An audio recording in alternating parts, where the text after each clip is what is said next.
What's up, everybody? Welcome to the first edition of the Div Dive. Today we're chatting with Connor Finlayson, a serial entrepreneur who I've looked up to for a long time, absolute legend in the no-code space. He started a freelancer marketplace called the Unicorn Factory in 2018. It's been running ever since, branched off to Canada. It's absolutely killing it. Has an amazing YouTube channel. Has tons of courses where he teaches people how to build marketplaces and products with no-code tools. Plus, he's just an overall amazing fella. We had a great conversation today. He shared tons of insight from his experience, and I had an absolute blast chatting with him today. So without further ado, let's dive in. Welcome.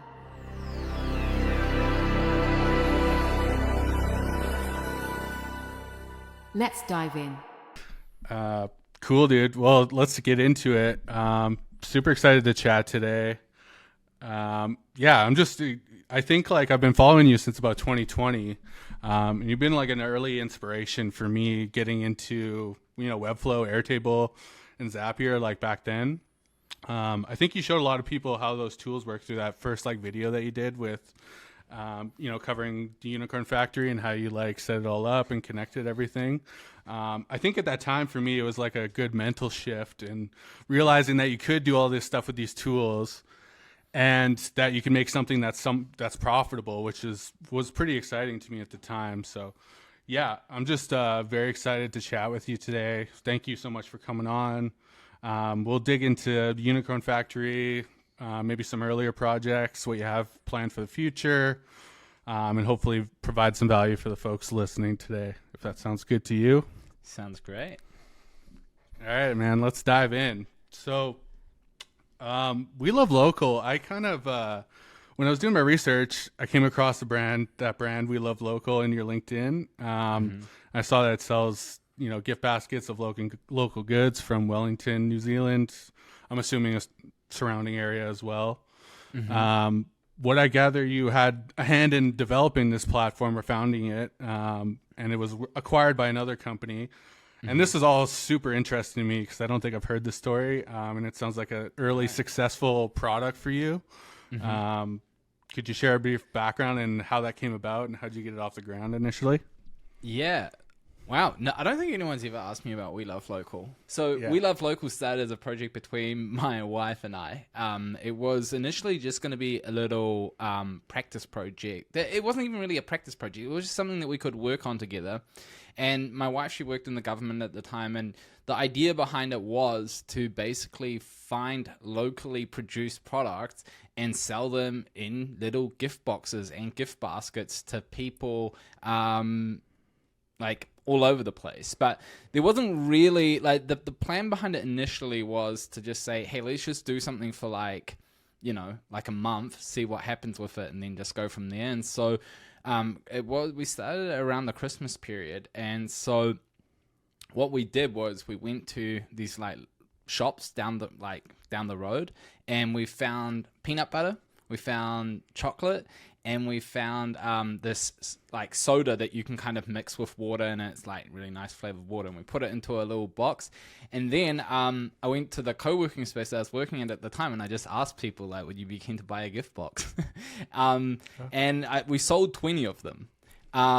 We made like no money on it whatsoever because the way that the business worked was we would get the orders, they would take the payment, and then we'd go to the supermarket and just buy the stuff, put it in the box. And so it wasn't really designed to be this like, business. It was supposed to be like a 1 month thing that we could do together, have fun with. And that's kind of what we did. Of course, as the website person, I also couldn't help myself, but, build a little website. So, my wife, she created the logo in Canva, and I just, smashed out the site in Webflow. It was really like, we had like essentially just like a bunch of landing pages with a Shopify buy button. So you couldn't even add multiple products. It was just like a one buy button. So it was pretty basic, but we did it for that Christmas period, and then we just kind of left it. I think we made a profit of like $11 or something like that off 22 gift boxes. So we're like, that was neat. Let's just leave it. But then I forgot. how good Webflow's SEO is. And over time, we started getting like random orders. So like 3 months after we had our Christmas sale, we got like this random person who found our site and made an order. So we were like, okay, like someone bought it, we should like obviously fulfill it. So once again, walked down to the supermarket, picked it up. And by the way, when I say supermarket, it was like the most expensive supermarket in town as well, because it was, it was quite funny. But Marianne, my wife, on her way home from work, she'd stop at the supermarket, get the things, walk home, we'd put it in a little box, and then the next day on our way back to work, we'd walk past the where you send the post, dropped it off, sent it off. And over time, more and more orders started coming in.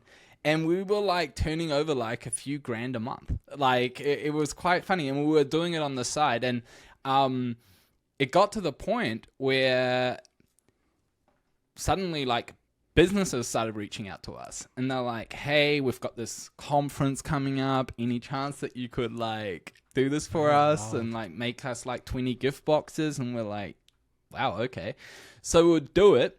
And we'll do this all in our living room as well. So I've got like a pretty cool photo that I might share with you later on, where our living room is just like stacked with boxes that we're like assembling. We had this like little assembly line where we would just like assemble it all. And it was pretty cool. It was like a fun little project. And you know, like it wasn't like a business that we were going to quit our jobs over, because it was very labor intensive. And as you probably know, you know, once you start making things on the internet and you don't have to lift things, you know, it feels good. You know, you don't want to return to like lifting pallets of peanut butter around the place. And so, yeah, it kept going. We landed a few pretty big like corporate orders, but then we had plans to move to Canada. So we just like reached out to people and basically saw if there was any interest in someone like buying it. And the company that ended up buying it is now killing it. Like they're turning over like millions a year. And so it was a fun little project that evolved into that. We sold it, not for crazy money, you know, but like, you know, paid for like a few like wedding related things, travel related things. So it was pretty cool. Yeah, dude, that's awesome. I think that's super cool way to approach things. I think a lot of people like try to plan everything all out before trying to make something like this. And I think a good place to start is just doing what you did, like put up a landing page or whatever, or a simple site, see what comes from it. And if it starts picking up steam, then you can double down on it. That's crazy. For sure. We were actually at the point where it's like, wait, should we like really go for it on this? And then we're like, no. Definitely not. Because it was like, it was a cool business, but it was also kind of like, is this really what we want to do? You know? Yeah. And the answer to that was just simply no. As much fun as it was also super like labor intensive. The margins were a bit like rubbish. But yeah, I agree. It's like, for us, it wasn't about coming out with like a huge game plan, business plan, 10-year forecasts. It's like, hey, let's assemble some gift boxes and see if anyone wants to buy them. And it turned out quite well. Yeah, that's awesome. And I mean, I'm sure if you had to scale up, you would have to like get a warehouse or like a space, and that would add a lot more overhead, and it would just kind of build up. So yeah. Well, the people that bought it off us, they did. They bought like nice. They had like a van. So they actually had a gift box company outside of our city that we had kind of been taking, and they didn't have a way into the market.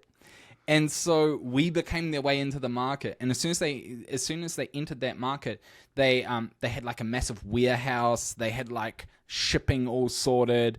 And we were doing that in our living room. So they were operating at a different scale, and the results were like therefore also on a different scale as well. Yeah, that's super interesting. So what I gather from this is like, you know, you had a good success, and I mean, I'm sure you're like, okay, like I want to continue to build some cool new things and some products. Were you doing like client work at that time, like alongside that? Yeah, so I had always been doing like a little bit of client work here and there. Like I got my entrepreneurial start working on a little tech startup, like a SaaS company that we just didn't get traction with it. But like we were so so committed to it working that, we just kind of stuck with it. And the only way that you can finance those things is by freelancing. And so while I was working on that, I went out, I did a bit of freelancing here and there. But after that first startup, I got so burnt out. And I was just so sick and tired of not having money and all that kind of stuff that I was like, we're done. Yeah. We are going to rake in the cash. So I went out, learned how to do Facebook ads, and then I just went around asking people if they wanted me to set up their ads for them. And I landed some pretty sick clients, but that was pretty much it. I went from doing SaaS to freelancing and now kind of back to building a platform like the Unicorn Factory. But for the generation of money, freelancing was just ideal. And so I did that for a while. Nice. Yeah, that's awesome. So then you got into, doing the Unicorn Factory. From what I gather, started in about 2018. Now you're kind of branched off and you have a Canada version, and it's been going steady ever since. Curious what the first iterations of that, first iterations of that were, and what that was like. Yeah, so the Unicorn Factory was a project that I started a few months after I started freelancing. So I started doing Facebook ads, and then clients were like, hey, can you make websites? Because, we need to drive traffic to special pages. And so I went through the process, Code Academy, WordPress, all this stuff. And then I stumbled into Webflow. And Webflow had just released a post about how they created Webflow experts. And that was kind of the foundation for I was like, wow, you can do so much more with these tools. And so that's kind of how the Unicorn Factory started.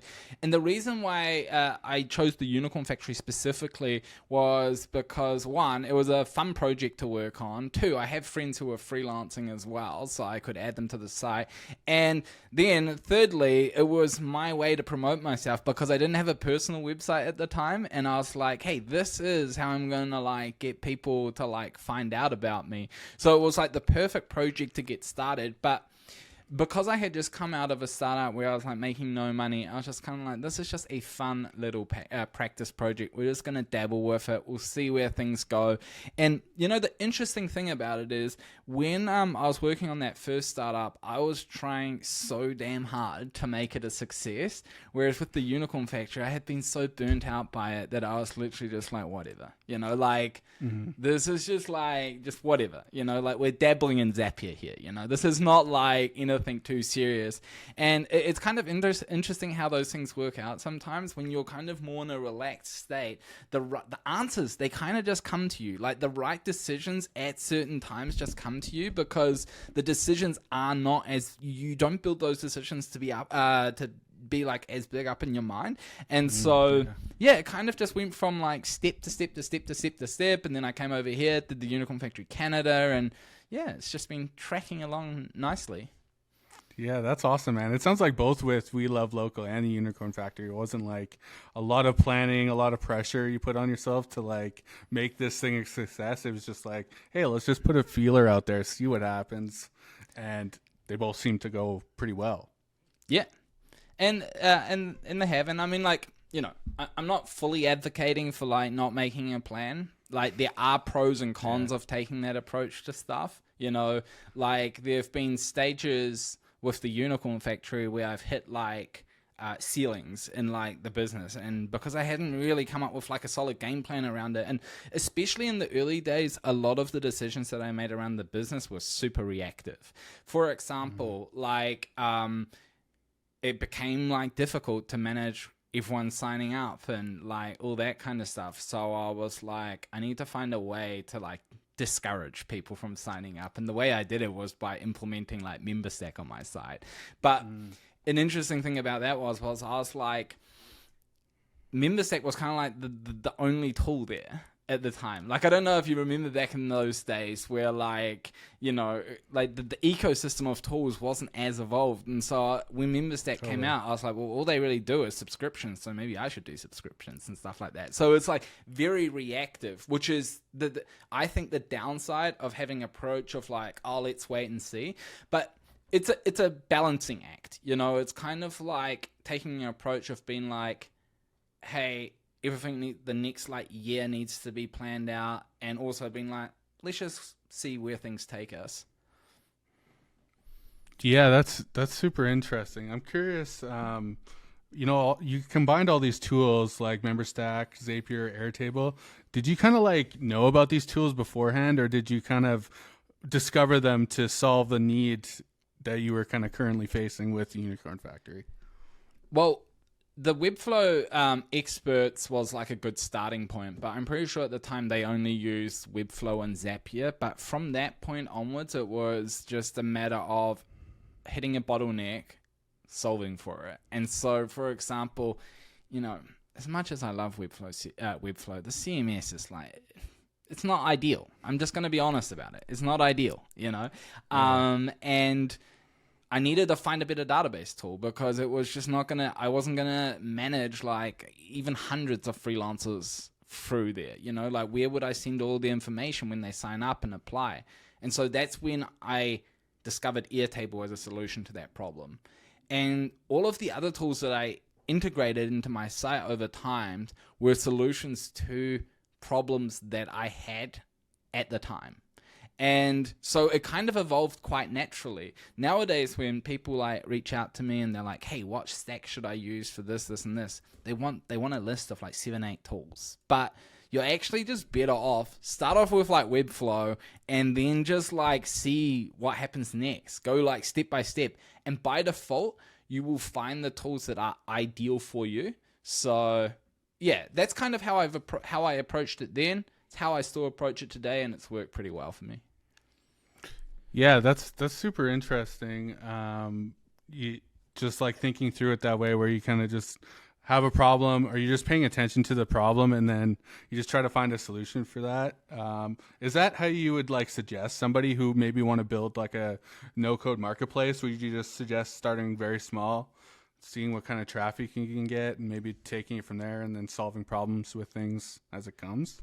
Yeah, so typically when I work with people on building marketplaces or directories, what I typically recommend doing is like trying to get a little bit of traction first, like build that one-page landing page, kind of how I did with We Love Local, because what I find in most instances, the difference between someone's like directory or marketplace taking off and not has very, very little to do with the product, or the tools that you're using and all that kind of stuff. It's like, is there like a path to market? But it's really interesting what happens with people, like psychologically, when they kind of get into building these types of sites, because when they kind of come to me or they find my YouTube channel or anyone else's YouTube channel for that matter, the biggest problem that they are facing is, hey, I can't code.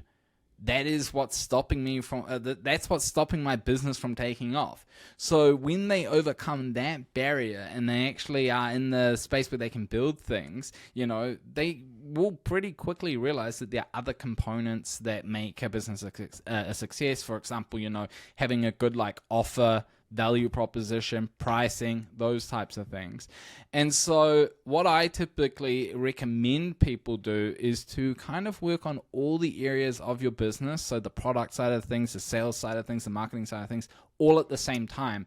And for example, with like a one-page landing page, you can basically tick all those boxes because number one, you are working on your product. You're basically creating a pitch deck for your customers in the form of your website, number one. Number two, you can start reaching out to potential customers. Like when I started the Unicorn Factory Canada, I had a one-page landing page and I started emailing a bunch of freelancers. I started emailing a bunch of businesses. And even if you just collect their like email address, their business info, that's like the perfect starting point because you'll get an indicator on whether or not people actually care about what you're doing.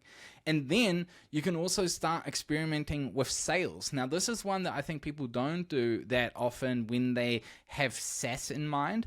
But if you can like try and sell straight away, you're going to put yourself in a position where that will inform how your platform should be built with the different types of tools and software that you're using. So, for example, if you are creating a marketplace for designers, you could say, hey, if you find a customer, you could be like, hey, look, if I find you a designer, will you pay me a referral fee for it or whatever, for example. And so you don't actually need the tech set up in order to basically see whether or not someone will actually give you cash for it. But it will lay the foundation for how you should build your product going forward. Yeah, that's super interesting. I think that's that's a very smart way to approach it, because you could just like, even as if it's a two-sided marketplace, you could just be like being bartering in the background. You don't need to have like the full product built out. You could just have a landing page, send emails, and just see what's happening, do some selling, and take it from there. Yeah, that's super cool. Yeah, for sure. Like, because like when you break it down, the entrepreneur always thinks what people love is their product. But what customers typically love is the solution that their product gives them. So like the way I kind of see it, I'm always like I don't care how you do it as long as you do it, you know? So like if you're like, you know, that's kind of the mindset that I think I switched in after that first startup that I worked on, where it's like, you know, you can anticipate all the things that they want, but ultimately you could just ask them and then just do what they say they want you to do. And that's essentially what freelancing is, because freelancing is none of the stuff that people in SaaS do. It's simply sit down with a client, what do you need? And then you go, okay, this is how long it's going to take. This is how much it's going to cost. And then there's like a handshake, and then it's like money made, you know? People who like build their first SaaS company never do that. They're like, what features will they need? And yeah, so yeah, it's an interesting one. Yeah, it sounds like just talking to customers and like figuring out their actual problems versus like creating problems that you're trying to get customers for.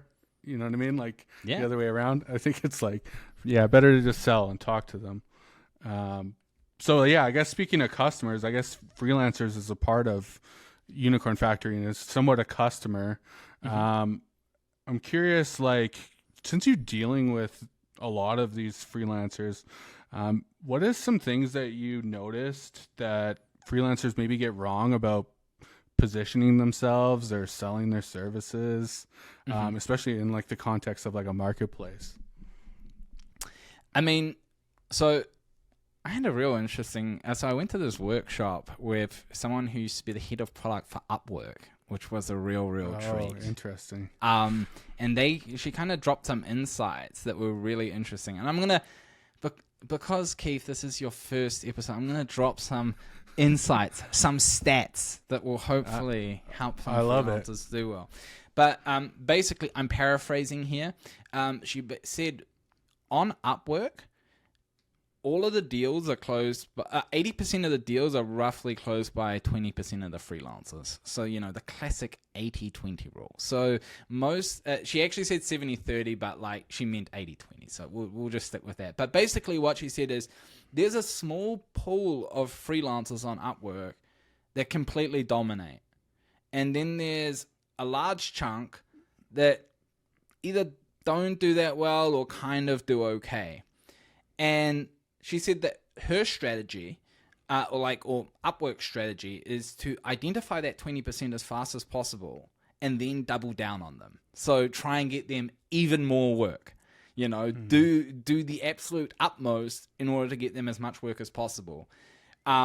Which is like a super interesting approach, because essentially what they're saying is like, if you're like a top freelancer, we're going to make you even better than that. And the interesting thing about that is on the Unicorn Factory, it works in the exact same way. That we're two completely different businesses. Obviously, we do similar things, but on the Unicorn Factory, about 80% of the deals are closed by 20% of the freelancers. And I can always tell who's going to be part of the 20% of the freelancers, because there's certain attributes that those 20% of freelancers have that the other 80% don't have. So the first thing that I would say is that the people who are in that 20% bracket, they have moved on from thinking that what will make them successful as a freelancer is just their craft. Now, don't get me wrong. Your craft is incredibly important. You have to get good at what you're doing so that you can deliver value to customers. But what stands out about those freelancers is that they also understand that putting yourself out there and promoting yourself and getting good at sales is just as important as getting good at design. And so you can see immediately that the freelancers that just like completely nail it have kind of spent a lot of time working on all of those areas. And it's So she said that about Upwork. Basically, what she said about Upwork specifically is that those 20% of freelancers, they try to growth hack traffic to their pages. And so like they distribute their like product landing pages to like different channels and, you know, those kind of things. And so that's how they move their way up the rank. The Unicorn Factory freelancers that do really well do the same thing. They are like trying to promote themselves. They're not waiting for me to send them leads. They are out there hustling hard. Like they're like reaching out to people. They're sending them like their Unicorn Factory landing page or their personal landing page. They've got a process in place for sales, and it's because they've just invested the time. They've put the time in order to develop that skill set. And that is like the biggest thing where you see a difference between the ones who struggle and the ones that don't struggle. So that's area number 1. Area number 2 is you can tell that the 20% of freelancers have identified that out of all of the range of services that they've experimented with, there are certain things that stick. There's certain things that get more traction than other things. And they have just decided to double down on it. So instead of being a freelancer that offers a little bit of everything to everyone, they have decided, hey, people need client-first website builds, Webflow builds. Okay, that's maybe like a little bit niche. But they have like identified, they've had success in a certain area, and they are leveraging that success like crazy. So that means they either like have doubled down on like, I'm building marketing websites for real estate agents, or I am a blog copywriter for medical companies, and they've had success in that space, and now they double down on it. And what I think this creates is like a bit more of an expertise when you're reaching out to someone, because now not just are you good at a particular craft, but you've also got experience in a particular industry that will put you ahead of someone who might have a similar skill set to you. And they've realized that, and they've just doubled down on it. So those are a few things. And then the final thing, you know, I think it kind of touches on the first point in a way, but you know, they promote themselves. They put themselves out there, you know. I think sometimes, you know, self-promotion is always kind of a bit like, oh, should you not? What will like so-and-so say if I like, you know, share my portfolio on Twitter and stuff like that, you know? But I think the ones who like do well, they just don't care. They're just like, this is a part of my job. I need to promote myself. And so they do it. And so I'd say that those are the 3 main areas that make the 20% of freelancers stand out from the other 80%. The good thing about it is, if you are someone that is in the 80%, you can become one of the, you can move your way into the 20% by just working on the areas that you're currently like not that good at.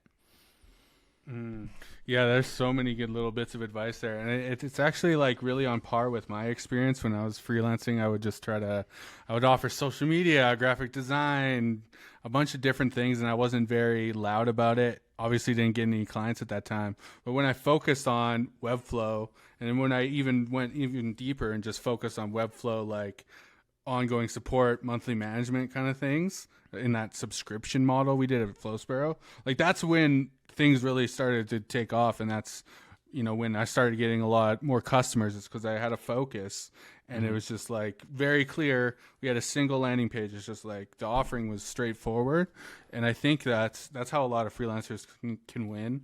I totally agree also with like the industry, like, hey, I build websites for climate tech or something. Like even getting really specific like that is like a huge win for a lot of people, I think, because you just have to make sure there's like an addressable market for it. But for sure. But also I'll say, you know, because I feel like this is very popular advice that people give in these situations, like find a niche and double down on it. It's actually completely cool to like dabble in everything for a while. See what you like, see what you don't like, see what types of customers you like working with, and not, you know, it's not a race, you know. It's like what will make this work long term is if you like if you make it sustainable. And the way that you make it sustainable is by working on things that you enjoy with people that you enjoy, you know? And so, like, I tried a bit of everything, you know? Like, I did a little bit of Facebook ads, I did this, bit of this, bit of that, and all that kind of stuff. And ultimately, what I came to realize is I don't like working with clients, full stop. No, just joking. No, but I was like, I was like, I really love the no-code stuff. Like, this is like super fun because it was like, I was super interested in it, you know? So I wasn't, I would constantly be researching like new tools and stuff like that. And so, you know, there's always going to be a period of experimentation, but when you find something that's working for you, double down on it. Yeah, that's really good advice as well. Because I was super stressed for my first couple years of freelancing. I just didn't know why things weren't working the way that they were. You know what I mean? I wasn't getting enough money to live, kind of situation. And I think that's great advice. It's okay to explore.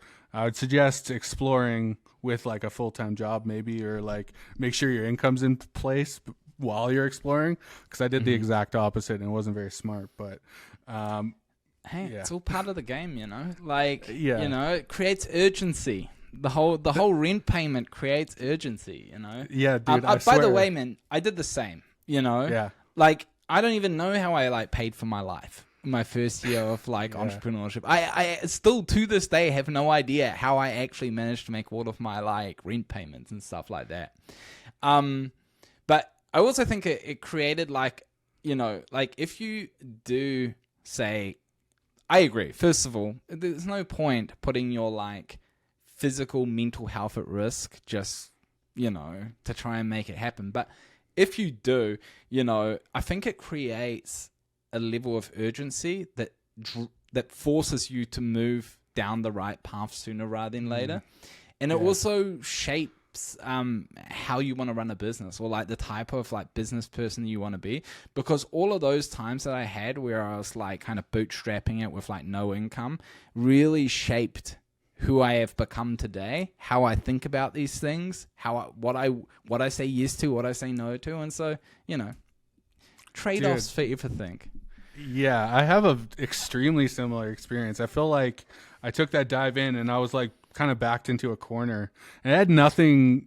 Like I had to absolutely learn how to sell like quick.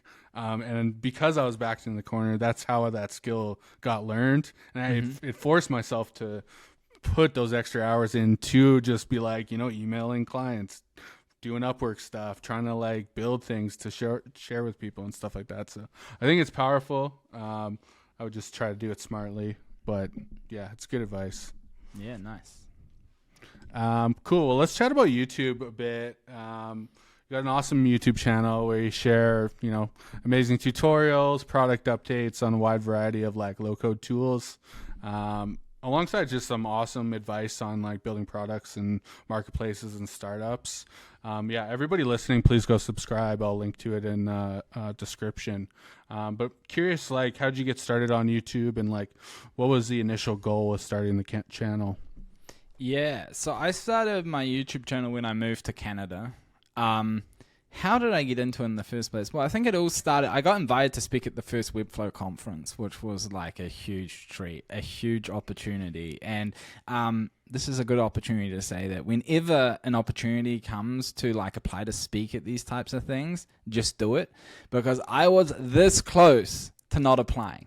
Because I was kind of like, why would anyone care about how I created this site? You know, especially I had like friends as well who are developers who are like, man, like your drag and drop tools are going to fall to piece at some point. So I was always kind of like, this is like a little bit weird what you're doing here with all these tools. No one's particularly interested. But I had two people who like really pushed me to apply. They were like, what's the worst thing that can happen? Also, it is pretty cool. And I think like it's a great way to like promote Webflow and stuff like that. So I was like, you know what? Okay, I'll just apply, see what happens. And who would have known? I got an email a few weeks later being like, Connor, we're flying you to San Francisco to speak at the first Webflow conference, and you can tell everyone how you built like the unicorn factory.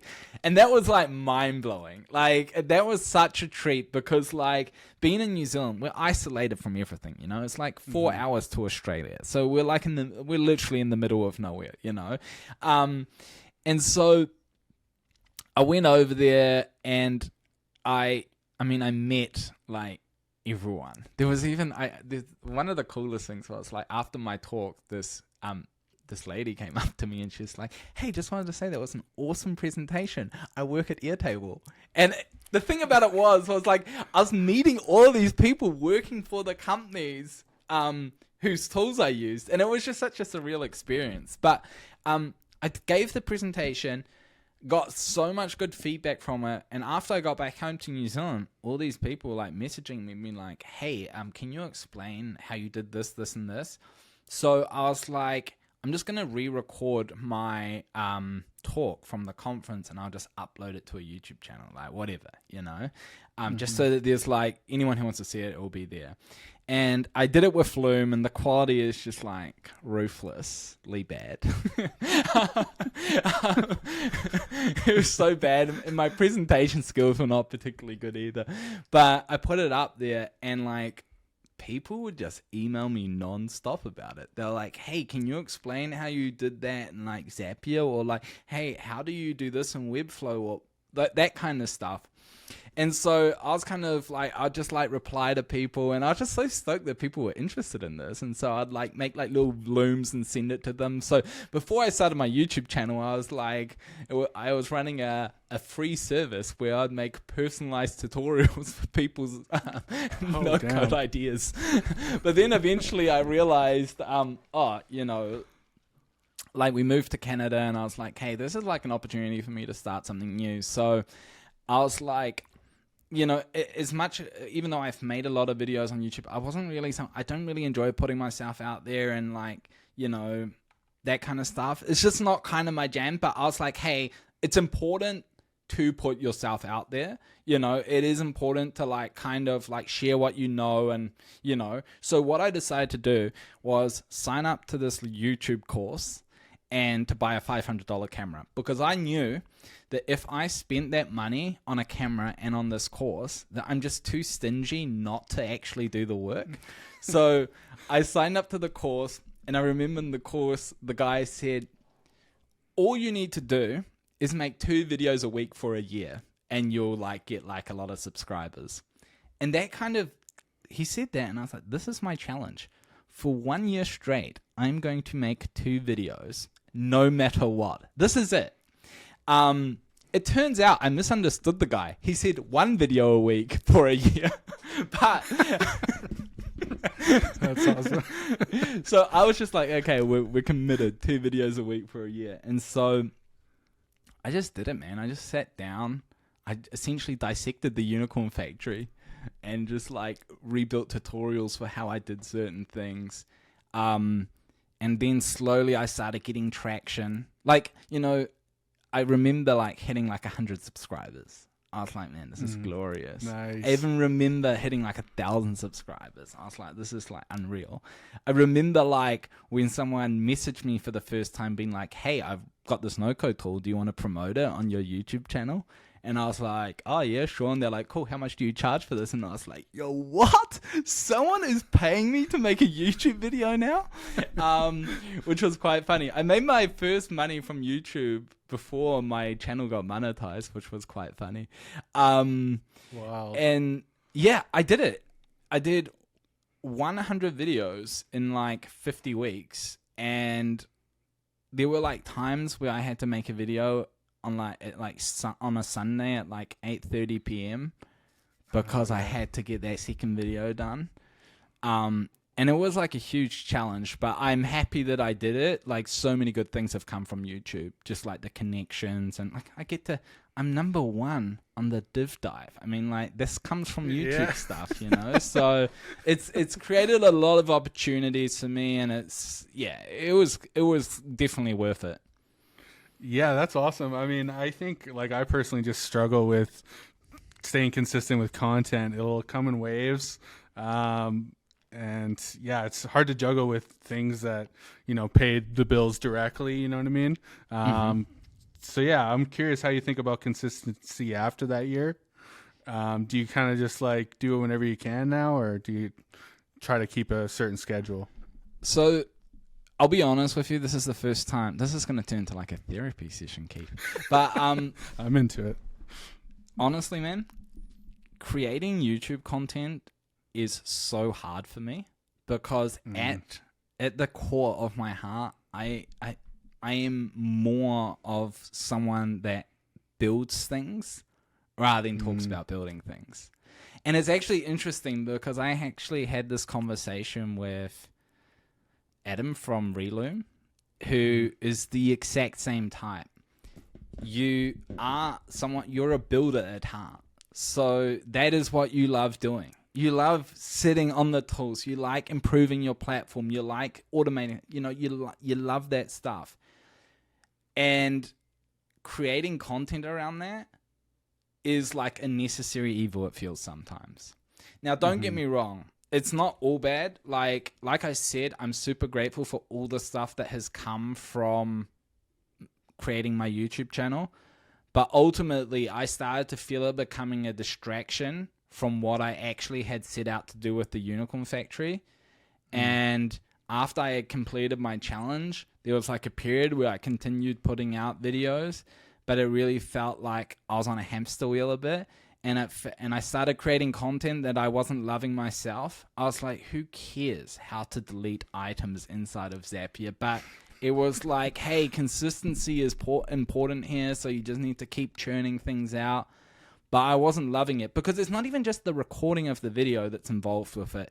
There's the editing, then there's the thumbnail, then there's coming up with a title, then there's also like a whole bunch of things that are around it, and so it's time consuming. And the ones that like do really well with their YouTube channels, you can see that they do well because they are fully committed to it. But the way I'm approaching it nowadays is if I have something to say, I'll make a video about it, but like I'm on no schedule to, So yeah, that's kind of how I look at it. I feel like it was easy for me to be consistent in the first year because I had a very specific goal that I was working towards, which was 2 videos a week for a year. But once I hit that, I was kind of like, I want to get back to Unicorn Factory stuff. I want to get back to building things, And so I kind of reshifted my focus towards that again, yeah.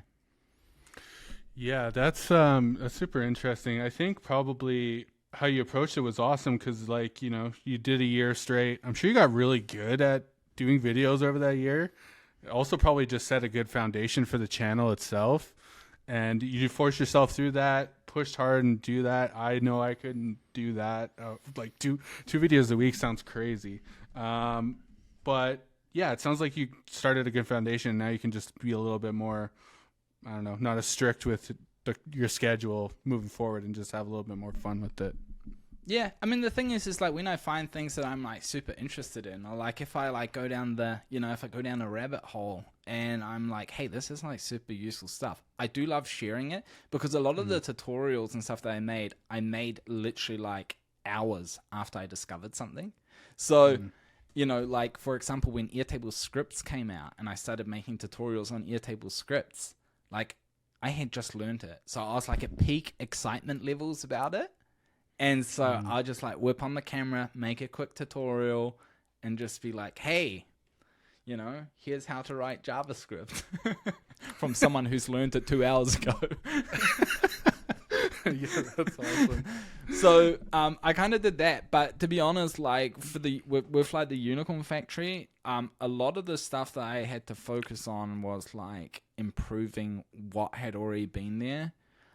I wasn't adapting like new tools, all that kind of stuff. And so I was kind of like, what am I making videos about? What am I making videos about that will actually add value to people, And yeah, I was kind of getting like a little bit lazy with it as well, if I'm being completely honest. Like one of the things that I would like, my safe zone is making tutorials, like walkthrough tutorials, because when you make walkthrough tutorials, objectively speaking, there's not much you can do wrong, you know? Like, for example, if you're like, hey, let me show you how to build this, like, hero section in Webflow, it's like, you know how to do it. It's a matter of buttons. You can't get it wrong, you know? But, like, some of the content that kind of did okay for me, but I didn't really like doing was, like, sharing, like, advice or like business experience, because I was kind of like, my story is going to be so different from everyone else's experience with it, and like I was a little bit hesitant about it, about like, you know, being like, hey, you know, here's how I do this, this and this, because I never want to give people the false impression that I've got it all figured out, because like everyone else, I'm just figuring it out on the job, you know. And so I kind of took a step back from that, started focusing a bit more on like, you know, more focus on the Unicorn Factory, more like walkthrough tutorials and stuff like that. And so when you like hop off that bandwagon of being consistent, it can be quite hard getting back into that rhythm again. But who knows? Maybe one day. You know, now with all this AI stuff, you know, maybe I can train something to make videos for me. Yeah, just get a Connor model out there. Yeah, for sure. Yeah, it sounds like you know, like you're just doing things that give you energy when it comes to the content. Like you're excited about a new thing, new product, new feature, and you got some energy behind it. But to me, like, I noticed this when I was like writing a newsletter for the Div Dive or whatever. I'm trying to like give advice, and I'm trying to think through the thing, and I'm trying to like really make a good piece of content. And there's a lot of thought that goes into it. You have to like really, I don't know, look at it a bunch of times. And I'm sure it's similar with the YouTube, where you have to like make sure what you're saying is useful, makes sense, and also relevant to the people that are watching it. For sure. Yeah. I mean, honestly, it's kind of like, yeah, that is part of it as well, you know. Like now that you bring that, it's like there's a lot of time that goes into planning things out, like going through the process of being like, who's gonna watch it, what stage of the business are they at, and like there were like times where I feel like I was confusing myself a bit with the content that I was creating, because there were like, I think my key, the person that I wanted to make content for primarily was like the younger, less competent version of myself before I started the Unicorn Factory, to kind of be like, come on buddy, you know, you can do it, you know, here's how to use Airtable and stuff like that. But then over time, like there were people who were actually like super advanced using it, and so I was like, I kind of need to cater to them as well a bit, you know. So I started making more advanced tutorials, and that would then alienate other people, and I was kind of like a little bit all over the show. You know, the thing is, again, this comes back to like the whole planning versus making stuff up on the go, you know. Like I feel like if I spent like a bit of time to sit down, come up with like a solid game plan around who I want to create content for, then, you know, maybe there'll be a bit more consistency. But, you know, I kind of am like all good with it. Yeah. Well, I mean, I'd love the content, man. I think you're doing just fine. Like, it's awesome. And you've definitely built a great following there. I'm curious, like, what are some, like, tangible benefits you've seen from all that effort you put in? Like, I'm thinking for those who might want to pick up a YouTube channel, does it drive, like, a lot of course sales, consulting? You mentioned like working with products and stuff like that, and like having a good relationship with them. But yeah, curious about that. So, okay, honestly, I sell a lot of courses as a result of my YouTube channel. And that is like crazy to me, because like people buy courses off videos that I made like a year and a half ago. Like, they'll watch a video that I made like ages ago, and they're like, hey, I watched your video on like this and this, and I bought your course. And so it's become a really great way to make money. So I'm not going to lie about that. There's been a huge benefit. I'm super grateful for that, you know. And like the interesting thing about it is nowadays, like if I make like a good YouTube video, put it out there, that always results in maybe like 1 or 2 sales, like pretty much immediately. And I have like relatively expensive course if I compare like my courses to like the courses that other like Webflow content creators like sell. Like my course costs like $2,000. Others sell it for like 400 or whatever. So it's like relatively expensive, but it's really good because like every month there's just like sales come in. Also, like honestly, the types of people that I've been able to work with and be part of like their journey of building their business has just been phenomenal. Like you meet like some super like really smart people. We've got like a Slack channel together, and even though like I show them a lot of the technical stuff, I really see them as like my peers in it all. Like they are all like super smart, working on their own things, and we've built a real great community out of it. So that's been a huge thing. As soon as you put yourself out there, opportunities kind of just find you. So like the amount of opportunities that I've had to like speak at the Webflow conference, like I got invited to speak back again. I've met like even coming on this podcast, speaking with you is like a phenomenal opportunity, and so putting yourself out there like that will have benefits. The key thing is you're going to have to stick to it for a while. Unfortunately, there's no like I'm gonna make 6 YouTube videos and then like all good. You actually have to do it for a while so that people know who you are. Like you'll just like show up in like the YouTube feed more often, I suppose. But so many benefits. I feel like, the thing that I think I've enjoyed the most out of it is just honestly the people that I've been able to connect with, and then like, the extra revenue that you make through course sales is like a bonus and stuff like that. So, yeah. Yeah, that's super awesome. I think that ties back to that like advice you mentioned for freelancers is just like putting yourself out there, whether it's like YouTube or something else or whatever, just getting loud and putting yourself out there. I think it just provides opportunities. I found that with Twitter. It's super interesting. 100%. And so I mean, I'll be honest, like making YouTube videos is not easy, and I'm sure like, there may be people watching this right now who have like whipped up a camera, sat in front of the thing, recorded something, and then just been like, nah, like I just am not the type of person that does that, No one is the type of person that does that. I believe it's incredibly unnatural to like talk to a camera. Yeah. Like when it comes to like talking to people in person or like even like on a call like this, I'm all good with it. But like when it's just you looking into a camera, it doesn't feel supernatural.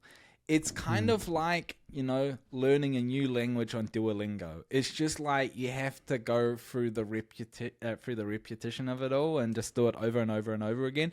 And the one thing that I will say about my experience with YouTube is that I was so incredibly worried about feedback for like the first like 12 videos. I was like, I'm going to get called out so hard for this because like, like I'm literally trying to build apps with like Webflow and Zapier. This is like, and I was like, man, this is like, people are going to like, but it's not like that bad for starters. Actually, it's not bad at all. I will say one thing about YouTube criticism. There's a bell curve, and I think that this applies to like working with clients when you do your freelance work as well, which is a bell curve where at the very one end of the bell curve, you've got like clients that love you. They're like, you are the best thing that has happened to my business. You're awesome, all that kind of stuff. And then on the other end of the spectrum, you've got people who just like think you're like a scammer, essentially. When you create content, you assume that that side of the bell curve is like way bigger and the other side, the positive side, is way smaller. It's actually like what I have found is like most people in the middle of the bell curve don't really care. And then there is a small chunk of people who really do care. And then there's the other small chunk of people who will like complain about like the quality of your microphone.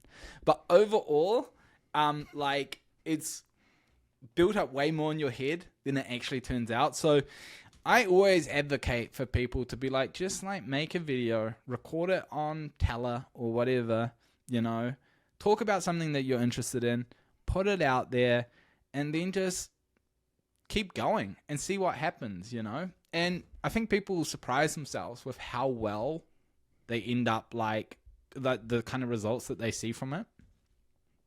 Yeah.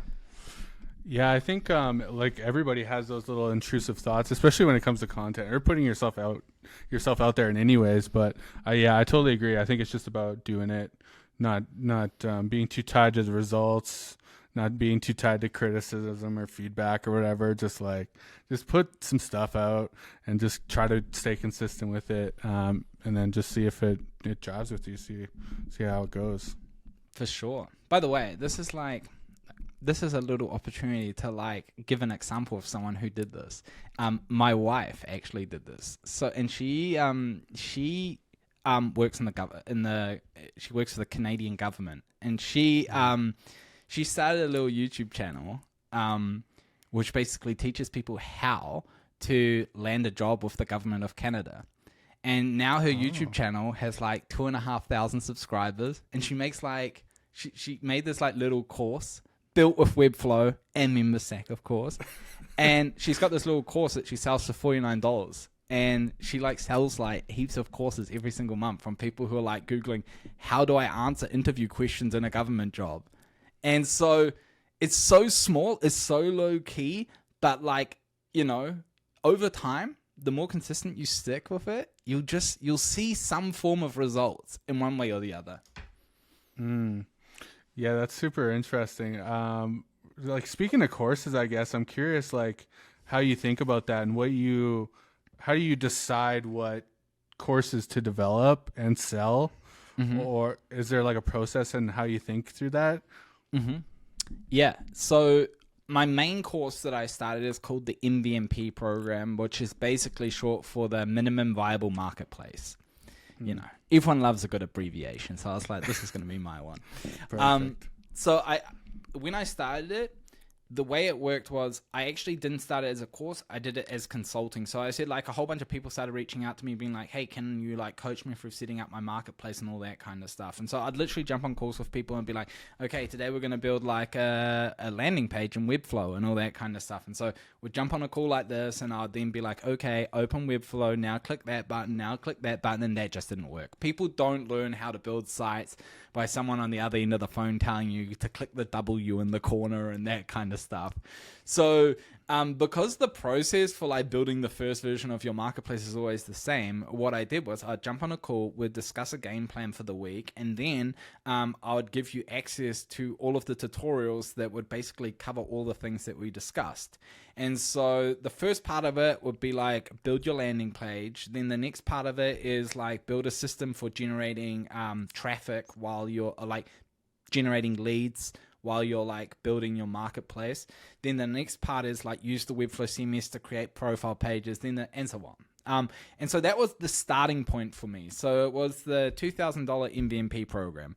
After a while, there were like a whole bunch of people who got in touch with me and they're like, oh, it's a bit too much money to like get started, not knowing whether or not it will work. So what I did was I split out the landing page part of the course and I created what's called the MVMP pre-launch program. And so the idea behind it is you basically come up with your idea, you develop the landing page for your like marketplace idea, your directory idea, and then from there, you go through the first 3 modules, you'll have a landing page, you'll be able to get traction, and then if you want, you can then sign up to the full course and you'll get whatever you pay for the pre-launch course like discounted.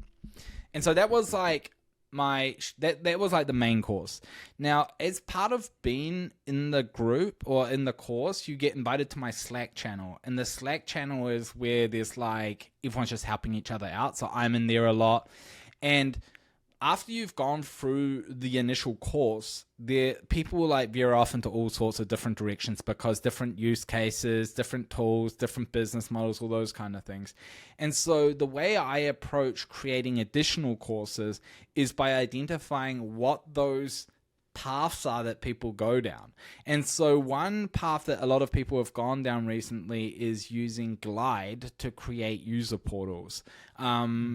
Which has been phenomenal. I've done the same thing for the Unicorn Factory, and honestly, Glide is a super legit tool. Like, when I used it like a year and a half ago, I was kind of a bit like, meh, bit buggy. Nowadays, it's like the bomb. In fact, it's so good that I'm actually thinking about like making like a whole bunch of videos just around how to use Glide and stuff like that.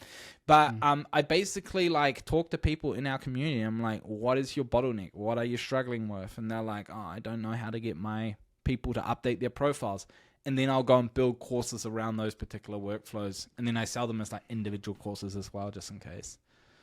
Oh yeah, that's super smart way to approach it. I think listening to the people, I'm sure you get ideas from the video content you create for YouTube as well. You're like, what are people paying attention to? What are people asking about?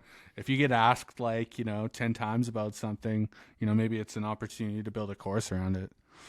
For sure. And by the way, I've also created courses that have just absolutely like not worked at all. For example, no one's interested in how to automate your emails with MailerSend. There's like one where I was like, oh, this is so sick that you can do this. And then people were like, automating emails isn't the most fascinating topic, if we're being honest here. So,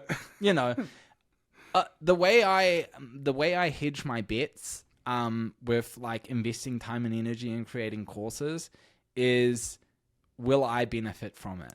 Will I benefit from going through this process, explaining this process to someone? And oftentimes it's like, I'm happy I did it, because like ultimately, it's a useful resource to have. I think, like just keeping track of all the different things that you're learning at different stages and stuff like that. And so, yeah. Yeah, that's super awesome. For anybody who's interested in checking out those courses, ConnorFinlayson.com. I'll definitely link it in the description for everybody. Yes, I mean, speaking of courses, you got a No-Code Mastery Fellowship coming up here in collaboration with a company called StartMate. Yeah. Coming up real quick, August 7th. I'll try to get this podcast out as soon as possible so people can hop in on it. But it sounds like it's a 6-week program. Got an absolutely stacked roster of people joining you. It's like Jordan Hughes from Untitled UI, Dan from Reloom, Colleen Brady, the legend. Sounds like a few more as well. Could you share a bit about this program and what the goal is and what people could get out of it? Yeah, so StartMate is like I wouldn't say it's an accelerator in Australia. It's kind of like a startup community ecosystem thing. They kind of run a whole bunch of programs, and they asked me if I'd be interested in showing people how they can get their businesses off the ground with, no-code tools. And, because I can't say no to things, I was like, sign me up. Let's do this. More work, sign me up. Exactly. So now I'm going to be running this 6-week program. It's going to be fun. Like, I've already like created the content that I'm going to be teaching, and it's going to be really like an intro to no code. I think it's like anyone who's like, hey, I've got an idea, but I don't know where to get started, or, how much do developers cost and all that kind of stuff. It's like, don't get developers. Come to me. I'll show you the ways, and so we'll go over things like, how to build your landing page, how to pick the tools to use for your startup idea, all that kind of stuff. But like you said, more importantly, we've got guest speakers who are going to be sharing what they know. And so we've got Dan from Reloom. He's got so many good stories about some of the stuff that he's done.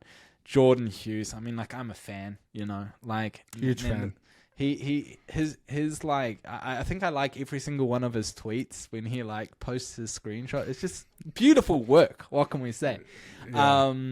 Michelle, which is one of the people that started, she joined the MVMP program like right at the beginning. She's in Lusaka, Zambia, and she created a marketplace for helping people build like houses in Zambia. So like a crazy niche. And she's just killing it. And she's like the example of someone who goes from like, how does this even work, to, hey, we're now like, she's raised like money and she's got like a team, and it's pretty cool. It's pretty inspirational. Wild. So she'll be coming and sharing her stuff as well. And yeah, it's going to be good fun. Yeah, dude, that's super exciting. I would urge everybody listening to definitely check that out if that's something you're interested in. Any like new courses, products outside of that, personal goals for the next little bit here? Nah, well, to be honest, at the moment, my main... So, yes, Yes, since you are so generously offering to pitch my services, I feel like I've just come on here and then I've just like been like, yeah, I do these courses and here are my businesses. But hey, we are not done. It's all good. So, okay, one of the things that I've been working on the Unicorn Factory for the last, honestly, like 6 months, like going hard, is this new service called Blueprints. So, what is this? So, at the moment, the way that the Unicorn Factory works is if you want to hire a freelancer, there are 2 ways to do it. You browse through our directory. If you find someone you like, you fill out the contact form and we'll connect you that way. Option number 2 is you just post to our job board. I'll notify all the freelancers who are a good fit, and then they'll reach out to you. The big problem that I've identified with some of the freelancers is that there's a barrier between having that conversation with the client and then signing the deal. So I went and did like a lot of time researching where things fall apart. And the biggest area is there's just like a lack of transparency. Like clients who are kind of like, should I not? You know, there's so many questions around what are the deliverables? How much is it going to cost? And all those kind of things. And it just creates friction where deals are lost. And I pay Google so much money that I am not wasting my ad spend anymore. So I introduced a new service called Blueprints, where I have worked with the freelancers to create set packages with set deliverables, kind of along the line of what you're doing with Flowsparrow. And I basically say, here are your options. Here's what you get. Here's how much it costs. Click the button, schedule a discovery call with that freelancer, and then you can go out there. So I've launched it with 5 services to start off with. I picked out the freelancers who are just like killing it on the Unicorn Factory. And I basically sat down and was like, what is it that you want to focus on offering? Who do you want us to target? And so we've got things like a brand starter kit for hospitality businesses. We've got print, like people, there's this Elisa, she's on the Unicorn Factory. She designs these beautiful looking annual reports. So we've created a service around that as well. And so I'm just going to be adding some over time. Some of the services that I'm going to be adding are going to be like some no-code related services around building marketplaces. So if you are in the business of needing someone to help you with certain things, not Webflow stuff. If it's Webflow stuff, of course, go to Keith. But for everything else, we've got a new service on the Unicorn Factory called Blueprints, where we make this stuff super simple. And you get to pay in New Zealand dollars, and our dollar is just embarrassing compared to every other dollar in the world. So a good discount there as well. That's awesome. Yeah, dude, I think that's super smart because I'm sure there's some SEO benefits there, obviously, with the landing pages. I'm assuming you're doing some landing pages for those. Yeah, I think clients don't always know what they want directly, especially coming to a marketplace. Like, it's kind of maybe overwhelming. And if you just simplify that, I think that's, very smart.